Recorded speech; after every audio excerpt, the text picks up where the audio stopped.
Oui, salut les amis, c'est Ludo, j'espère que vous allez bien. Je vous retrouve aujourd'hui pour une nouvelle vidéo et il va s'agir d'un update BD.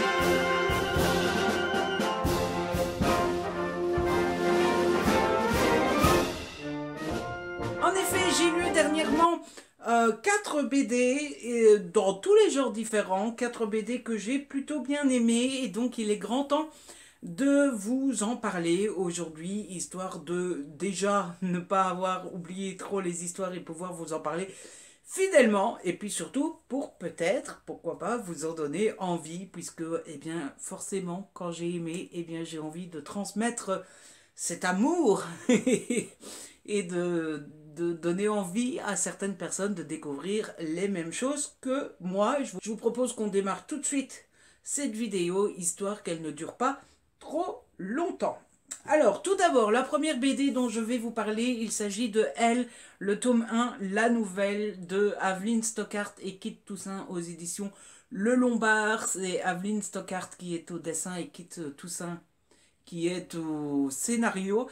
Et j'ai beaucoup aimé cette BD. Alors, déjà, pour la petite anecdote, ça n'a rien à voir avec si j'ai aimé ou pas, mais c'est la toute première fois que le Lombard accepte de m'envoyer une BD et donc j'étais trop heureux parce que bah, vous le savez, le Lombard c'est une maison d'édition que je lis pas mal, surtout depuis quelques années, hein. J'aime beaucoup Monster Délice, je vous conseille fortement Green Glass, etc. Et puis en plus, Kit Toussaint, je suis super fan de ce scénariste, donc voilà, autant vous dire que quand ils m'ont dit oui, j'étais là en mode wouh. Alors, pour l'histoire, l'histoire c'est l'histoire de Elle, c'est son prénom, qui est une jeune lycéenne, collégienne. Elle va au collège Mercury. Elle est nouvelle, c'est le premier jour d'école et donc on va découvrir un petit peu sa rentrée dans sa en école, découvrir son comment dire son premier contact avec ses nouveaux amis, ses nouveaux professeurs, etc., etc. Dit comme ça, vous allez me dire bon, Ludo, t'es gentil, mais une fille qui rentre au collège. Mais cette fille-là, elle a une petite particularité, les amis, c'est elle a elle a plusieurs personnalités et ces personnalités prennent le contrôle de son corps les unes après les autres. Alors vous avez elle, la normale, hein, c'est la principale avec les cheveux roses. Vous avez la elle en colère avec les cheveux jaune, pardon. Vous avez la elle un peu facétieuse, un peu rigolote avec les cheveux mauves. Vous avez celle qui est un peu chafouin, un peu triste avec les cheveux bruns. Et vous avez la grande timide avec les cheveux verts. Et l'essentiel du roman, tout ce qui tourne autour du roman, c'est que on va suivre au fur et à mesure elle avec ses différentes personnalités qui vont forcément se réagir différemment au fil des situations, etc. Vous allez me dire, ça doit être un bordel pour les retrouver, les personnalités, etc. Eh bien non, parce que c'est plutôt bien fichu, puisque les personnages, eux, dans le roman, ils ne voient pas quand elles changent de personnalité. Mais nous, lecteurs, on le voit parce que ses cheveux changent. Donc vous avez les cheveux jaunes, vous savez que vous avez affaire à la madame fâchée. Vous avez les cheveux bruns, vous savez que vous avez affaire à celle qui est triste. Vous avez les rouges. Les rouges, c'est la normale. La verte, c'est la timide. Enfin bref, vous voyez, vous avez, vous, lecteur, vous avez les différentes couleurs de cheveux pour vous y retrouver.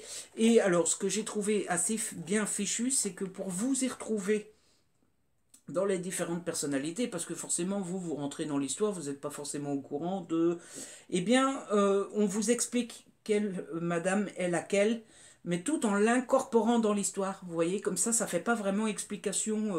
On casse le quatrième mur et on s'adresse directement au lecteur. Non, c'est incorporé dans l'histoire et à un moment, vous voyez, vous avez le tableau comme ça, avec toutes les personnalités. Vous voyez, la, celle à cheveux verts, c'est muette, protectrice, forte. La jaune, c'est agressive, combative, compétitrice. Celle brun, c'est timide, sensible, émotive, etc., etc. Et comme ça, on vous explique tout pendant l'histoire.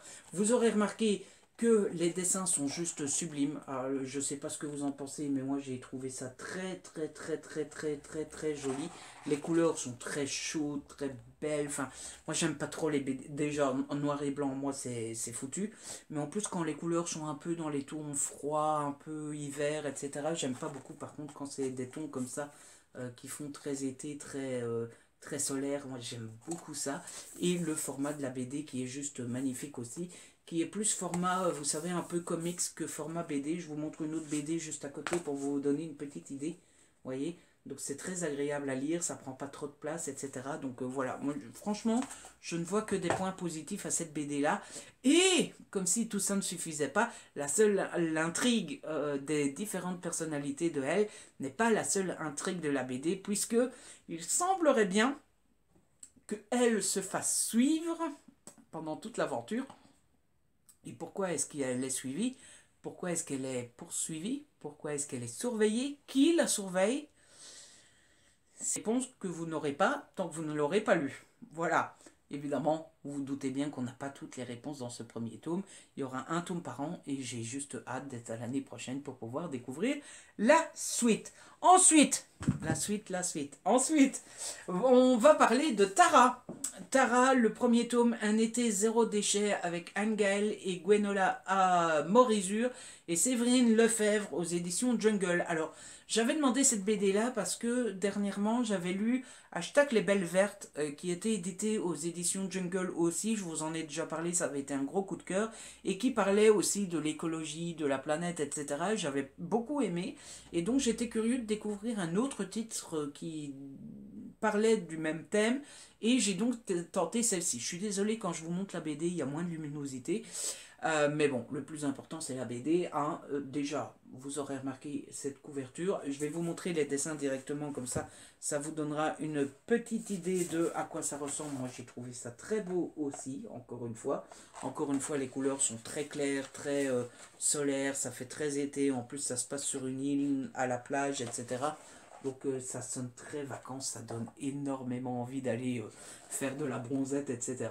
Mais le plus important dans cette BD, c'est forcément l'histoire qui est super bien fichue. Donc c'est l'histoire de Tara, qui va sur une île bretonne de mémoire, oui, retrouver son papa qu'elle voit très peu souvent, son papa avec qui elle a une relation pas très facile, etc. Mais c'est pas le principal de l'histoire. Le principal de l'histoire, c'est qu'elle va donc passer son été sur cette île-là.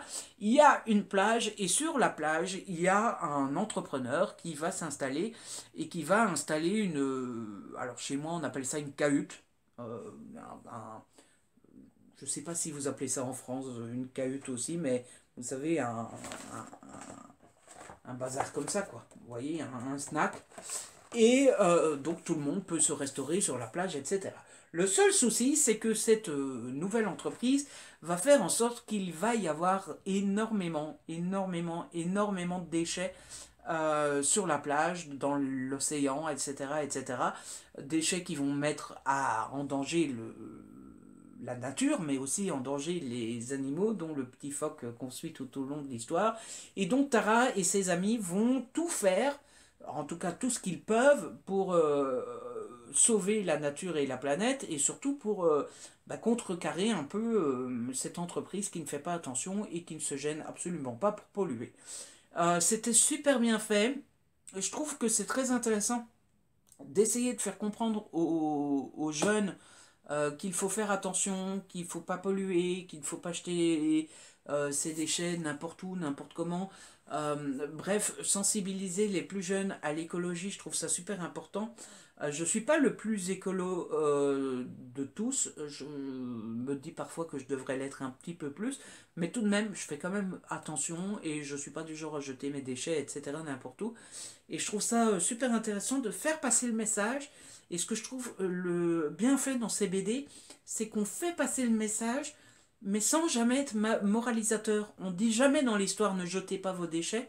C'est juste, on vous présente l'histoire, on fait comprendre qu'on jette les déchets dans la nature, et du coup on en voit les conséquences. Et c'est au lecteur de travailler, de voir ce que ça fait de jeter ses déchets et d'en tirer des conclusions.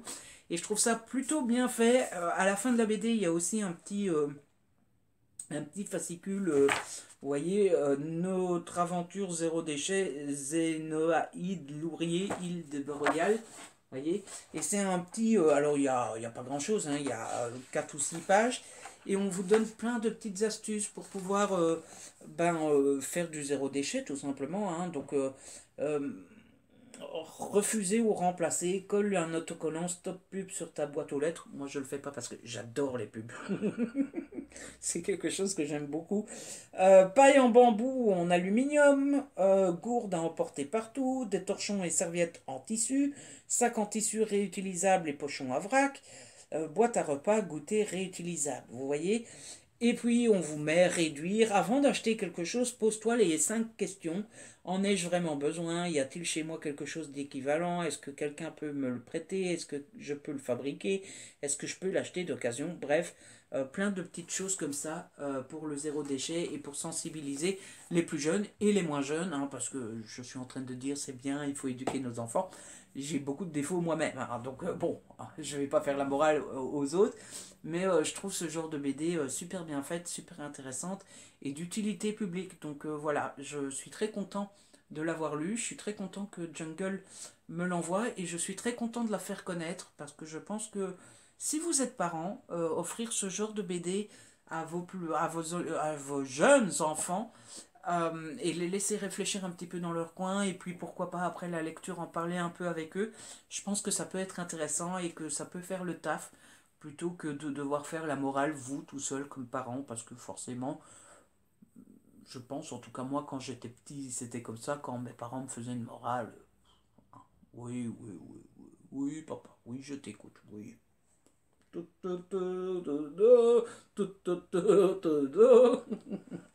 Et après, vous faites ce que vous voulez. Et puis quand vous faites une bêtise, vous avez vos parents qui vous disent je vous l'avais bien dit, les enfants. Et on change complètement d'éditeur, puisque cette fois-ci, je vais vous parler d'une BD qui est sortie aux éditions Bambou. BD qui s'appelle Photos de famille recomposée. C'est de Sty et Armel. Et ça se présente comme ceci. Voilà, c'est très joli, je trouve. Je vais vous montrer un peu les dessins à l'intérieur. Pour le coup, ça change beaucoup. Alors, c'est pas vraiment des bulles, c'est beaucoup des nuages. Moi, j'appelle ça des nuages. Je sais pas du tout le terme technique, mais moi, j'appelle ça des nuages. Voilà. Et en fait, ce sont des gags sur une seule page. Alors, je vous avoue que j'étais un petit peu moins embarqué par cette bande dessinée. Parce que, en fait, ça reste drôle. J'ai passé un bon moment. J'ai souri à quelques moments. J'ai même pouffé de rire, hein, de temps en temps. Mais j'ai pas vraiment ri. Parce que, en fait, évidemment, toutes les situations, toutes les scènes, toutes les absurdités qu'on peut retrouver dans cette BD, c'est surtout tout ce qui tourne autour des familles recomposées. Et comme je n'ai jamais eu de famille recomposée, ni en tant qu'enfant, ni en tant qu'adulte, je sais pas en fait ce que enfin je n'ai jamais connu, ressenti, je n'ai jamais vécu une des scènes qui est exposée dans la BD. Et finalement, ça vous fait sourire, mais comme vous savez pas vraiment ce qui est vrai ou pas vrai, ou ce qui est exagéré, vous savez, quand on fait de l'humour, souvent on exagère un petit peu, et c'est l'exagération de la situation qu'on connaît qui fait rire. Quand vous n'avez pas connu la situation, ben c'est un peu difficile d'en rire vous. Vous voyez, c'est un peu comme si on faisait une BD sur les chats, sur tout ce qu'un chat peut faire, qui est un petit peu casse-pied au quotidien. On exagère le trait et du coup ça fait rire parce que vous vous dites ah bah oui c'est vrai mon chat fait ça et ça me casse, ça me tape sur les nerfs en temps normal, mais finalement c'est drôle parce que c'est un peu ridicule, un peu absurde, un peu. Mais si vous n'avez pas de chat à la base, vous avez du mal à, vous voyez, à rentrer dans l'univers, à rentrer dans l'humour, à rentrer dans les situations, à rentrer dans le. Eh ben c'est pareil avec cette BD là. Je pense que si vous n'avez pas connu ou que vous ne connaissez pas la situation de famille recomposée, eh bien c'est difficile de rentrer dedans et de comprendre toutes les situations et de comprendre tous les gags et de comprendre tout le bazar, si je peux dire. Et voilà, du coup, je me suis retrouvé un peu sur le carreau. Alors, ce qui était drôle, c'est évidemment les différentes personnalités des enfants. Évidemment, quand vous êtes Manon, que vous êtes déjà un petit peu ado et qu'à côté vous avez, j'ai oublié son prénom, moi, bon bah, quand vous avez moi, je ne sais plus son prénom, je pense qu'ils sont tous exposés au début. Ouais, voilà, la plus petite c'est Emma. Quand vous êtes et que vous avez Emma à côté, bon bah forcément une ado et un enfant plus jeune, ça n'a pas beaucoup de centres d'intérêt commun. Et puis ce qui est drôle aussi, c'est que forcément les deux parents, ben ils n'ont pas la même façon d'éduquer, ils n'ont pas la même façon d'engueuler, de punir, la même façon de penser. Et du coup, bah, élever des enfants quand on est deux parents différents, et puis surtout engueuler des enfants qui ne sont pas les nôtres, mais qui sont les enfants des conjoints, c'est pas facile. Voilà, ça c'est les deux trucs qui m'ont le plus marqué dans la BD. Mais sinon, ouais, je dois avouer que alors, j'avais demandé à Bambou les deux tomes, parce qu'en fait le tome 2 vient de sortir, mais j'avais pas encore lu le tome un, donc j'avais demandé si je pouvais recevoir le tome un. Ils m'ont envoyé que le tome un, et je pense que c'est tant mieux. Je pense que quand j'enverrai ma chronique, je leur dirai de ne pas m'envoyer le tome 2 parce que ça le fait pas avec moi. Alors, je dis pas qu'elle est ratée, je dis pas qu'elle est pas drôle, je dis pas que c'est juste moi, je suis passé à côté, je pense, parce que pour goûter à ce genre d'humour, il faut connaître la situation que vivent les personnages, et c'est pas mon cas. Après, il y a énormément de familles recomposées en Belgique et en France, donc je pense que ça peut plaire à énormément de monde, mais moi, malheureusement, je suis passé un poil à côté. Et on va rester dans le même groupe, mais c'est pas la même maison d'édition, c'est une collection différente. On va passer aux éditions Dragou, puisque j'ai lu Téléportation Inc., le premier tome perdu en translation.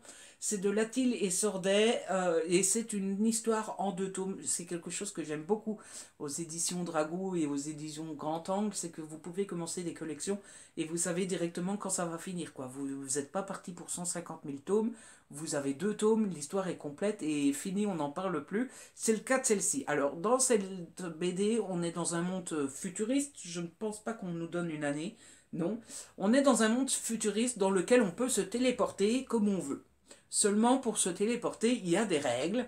On ne fait pas tout ce qu'on veut, comme on veut, quand on veut. Et quand on ne respecte pas ces règles, ou quand quelque chose se passe pas très bien, quand il y a eu un grain de sable dans la mécanique, quand il y a des disparus, etc., on fait appel à une société qu'on appelle la CGT.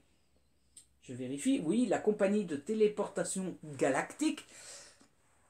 Et cette CGT a des agents, dont cette dame qui s'appelle Lubia, Lubia étant la meilleure de son unité, etc.